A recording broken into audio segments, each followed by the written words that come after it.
Welcome back to the show today. We are talking about back-to-back NBA champions. We haven't seen a back-to-back NBA champion since 2018. But it feels like every year when there's a new champion, we're always talking about how it's going to be the next dynasty. I mean, how the hell is anyone going to stop the Boston Celtics? Then the team loses, and they've been losing in the conference semifinals. We used to see repeat champions all the time. As a matter of fact, we used to see three-peats. Back in the day, we would see three-peats a lot, which people loved and hated. The first one being in the 1950s with the Minneapolis Lakers. But I'm not going to be talking about the 1950s, because personally, I'm not really interested in basketball before the NBA-ABA merger. I mean, the Boston Celtics won 8 championships in a row. But for a lot of it, it was in a league where there were only 8 teams. No offense to Bob Cousy and the late Bill Russell, but it is a different, more competitive league now. A lot of you probably thought that Pat Riley's Showtime Lakers were the first to three-peat, but they were not. As a matter of fact, they never did three-peat, which is weird because Pat Riley trademarked the phrase three-peat. He trademarked it after the Lakers won the 87 and 88 championship, but he jinxed himself and he got swept by the Detroit Pistons in 89. And history repeats itself because Pat Riley actually allowed the Kansas City Chiefs this year to use the term three-peat if they won the Super Bowl. And if you're a football fan or just an American, you know that the Kansas City Chiefs lost in the Super Bowl to the Philadelphia Eagles. Don't count your three-peats until they hatch. All right, let's take a little break from the history lesson. Let's talk about what the hell happened to the Boston Celtics this year. Because they won pretty handily last year. They finished with the best record in the NBA. They beat all their opponents in the playoffs in 4 or 5 games. They even won the finals in 5 games. Honestly, I thought last year's playoffs were hella boring. I never thought for a moment that any other team than the Boston Celtics were going to be the NBA champions. I felt that way in February. The Celtics had multiple all-stars. They had Jayson Tatum, they had Jaylen Brown, multiple all-defensive players, they had Jrue Holiday, they had Derrick White, and statistically they had the best bench unit in the league. And not to mention one of the most expensive payrolls in the league. I'm happy for a lot of the Celtics players. I like those guys. But the whole thing felt like a bit of a yawn to me. I was worried that this year was going to be the same story because the Celtics brought back their entire roster. It's basically the exact same team as last year. It's also not like any other team put together any pieces that made them better than the Boston Celtics in the offseason. Sorry, Sixers fans. But now the Celtics got knocked off by the Knicks in the second round. What happened? Well, the Celtics did have a couple atrocious three-point shooting quarters, but mainly Jayson Tatum tragically ruptured his Achilles, and Porzingis has had a head cold since 2024. The players that had been healthy the season before were now impaired. So the main reason we haven't seen a lot of repeat champions in the NBA is because of injury. Pretty much no NBA team has a backup plan if their star player gets hurt. Look at the Golden State Warriors. As soon as Steph Curry pulled his hamstring, that whole offense shut down. Or you got players just trying to play through pain. Jokic wasn't injured this year, but Aaron Gordon was playing through a grade 2 hamstring injury. And I don't know what was going on with Michael Porter Jr., but his shoulder was messed up, man. Look at this bandaging. A lot of the teams that are thriving right now in the postseason are teams that are going deep. The Pacers have a 10-guy rotation. Same thing with Oklahoma City. I'm sure the Nuggets would have loved to have Isaiah Joe as their 6th man. Meanwhile, he's getting 3 or 4 minutes a game with the Thunder. So I'm not trying to say if the Thunder didn't have SGA, they'd be fine without it. What I'm saying is Shea has time to rest because the rest of his team is so good. Since he has time to rest, he's less likely to get injured. His soft tissue has time to heal. Think about it this way. Jamal Murray was averaging 41 points a game in the postseason because his backup was Russell Westbrook. Shea is averaging 36 minutes a game in the postseason because if he wants a break, he's got Aaron Wiggins or Alex Caruso to come in. No disrespect to Russ, just at this point in his career, he can't bring as much value as those 2 players. On top of that, the Nuggets were coming off a 7-game series against the Clippers. They were tired, while the Thunder were able to sweep the Grizzlies. And some of those games were complete blowouts, so a lot of those guys got a lot of rest. So managing fatigue levels is important in the regular season, but in the playoffs, it can make or break everything the team has worked for. So one question a person might ask is, why were there so many repeat and three-peat champions 20 years ago in the NBA? We rarely see anyone go back-to-back anymore. Were humans just more durable in the 80s or 90s? No, not exactly. As a matter of fact, we need to talk about Pat Riley's failed three-peat with the Showtime Lakers. The reason he didn't achieve that goal of a three-peat was because of injury. The Lakers in 1989 were the best team in the NBA. It wasn't close. They blew through the Western Conference that postseason. They went 11-0. They didn't lose a single game. So they made it to the finals, and then they had some downtime because they had to wait for the Eastern Conference to finish up. And you know Pat Riley, he wants his guys in peak physical condition. He doesn't want them laying around and accumulating some body fat. So he takes the team to a training camp in Santa Barbara. He has them doing conditioning drills and putting miles on their body. And guess what? They got hurt. Byron Scott pulled his hamstring before game 1. Magic Johnson pulled his hamstring in game 2. And the Lakers got swept by the Pistons. Pat Riley did not see the value in rest and recovery. And some might say he still doesn't see the value, i.e. heat culture. But in an era of the NBA where we rarely have a repeat champion, how do we explain Michael Jordan winning 2 three-peats? How do we explain Shaq and Kobe winning 3 championships in a row? How did these guys stay healthy the whole way through the playoffs? Well, one important thing to point out is that the first round of the playoffs used to be only 5 games. Until 2000 2003, they switched to 7 games. I assumed they wanted that round shorter just to get it over with, because the first round of the playoffs is typically the most boring, and it had the incidental effect of keeping the stars fresh for later rounds of the playoffs. So why did they change the first round of the playoffs to 7 games and not 5? The answer is the answer to most questions about changes in the NBA: money. Increasing the series to 7 games generated more revenue, duh. The NBA was signing a new TV deal with Turner and NBC. They wanted more playoff games. The other reason is they wanted to protect against upsets in the first round. They didn't want the 8th seed to get on a run and accidentally beat the 1st seed, like what happened in 1994 when the Denver Nuggets upset the Seattle Sonics. The TV companies weren't too happy that they weren't getting a Stockton Malone, Sean Kemp, Gary Payton series. Now, I love basketball. Typically, I think more basketball is better, but if they went back to 5-game series in the first round, I wouldn't be too mad about it. Watching the 4 and 5 seeds go at it for 7 games when you know neither team can go all the way feels a little pointless. But the main reason you don't see repeat NBA champions anymore, it's because of the salary cap and the luxury tax. If a team is good enough to win an NBA championship, chances are they're probably too good to stay together. What I mean is, when you're an NBA player and you win a championship, your stock price will go up. If a player is becoming a free agent the summer that he wins a championship, he's going to get paid a lot of money. Look at Jordan Poole and Andrew Wiggins after the 2022 championship. And you about to get a bag. You about to get a bag. No. You about to get a bag. We about to get a bag. We about to get a bag. And they both did get a bag from the Warriors. And because of that, the Warriors paid a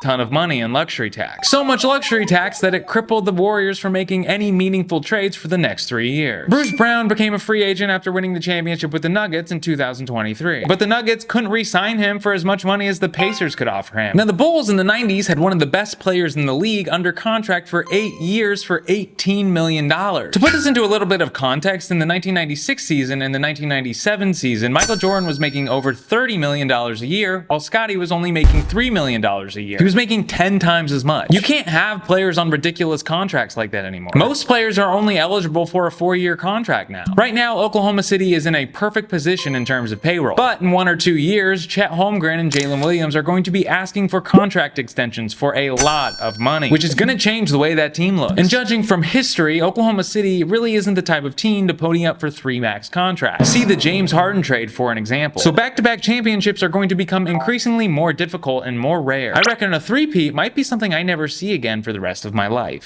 All right, thank you for being here. Everyone's liking the video and the channel's thriving. I appreciate it. The Patreon, you know about the Patreon. It's a Patreon podcast every Saturday. It's $2. And then leave comments. I've replied to every comment. I'm all caught up. So be good to your moms, eat a corn dog.